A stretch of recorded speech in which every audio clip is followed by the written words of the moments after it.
I can tell you pretty much what we've experienced. I'm actually in a subway, and just a few minutes ago, we experienced, somewhere, the epicenter clearly was offshore. This is not a direct hit on the island of Honshu, which is the island that Tokyo is on. But we felt a very significant earthquake. Everything was shaking. The signs were moving. People became very alarmed. And there was a similar earthquake, but not quite as strong as this, just a couple of days ago. So what we see now is that the warning alerts are on, many of the lights are off, trains have been stopped, and people are just basically waiting here, waiting to see what's going to happen next. Yeah, and of course we're getting word it was a 7.9 quake. That's a big quake that hit. And as you mentioned, I mean, you and I were talking a couple of days ago when that other one hit, and one remark you made, which was very important, I thought, I took note of that, was that you said the quake lasted, or it felt like it lasted, for about 3 minutes. Similar today that we're feeling. I would actually say it probably went on a little bit longer than that, maybe 4 or 5 minutes today.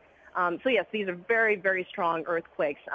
The initial information we have is that it appeared to be a quake still off the shores, somewhere in the water. So at this point, I don't know if a tsunami alert has been issued or not. But yes, you're pointing it out. It is something that many people in Tokyo, again, are feeling the second time in just a couple of days. How unnerved has this made people feel? Because, of course, Japan is very used to these sorts of earthquakes, but when you get to 2 in a row like this, it must be very unnerving, even for those who are used to this. Earthquakes here are very part of the ordinary day. It's something that you feel, frequently.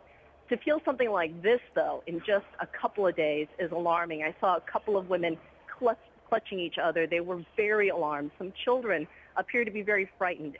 Everyone here is trying to get on their mobile phone to find out if everyone's okay. It is generally safer if there is a strong earthquake like this to stay underground, to just kind of wait it out until there's an announcement saying you can leave the train station. So right now we're just sitting here, a lot of people trying to use their mobile phones, but right now not having a whole ton of luck. I think I've managed to get one of the only cell lines out of here right now. I'm sure you have. And of course, that point you mentioned, the tsunami alert, you're not sure, you said, whether they have issued one at this point. But clearly, I mean, they even had with that, the earthquake that took place a couple of days ago, it was a small tsunami, but presumably we would expect one to come with a 7.9 magnitude quake.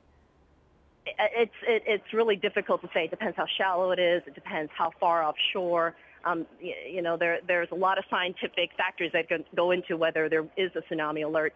But this was something that was very sizable. So we have to certainly keep our eyes peeled for an alert if there is one.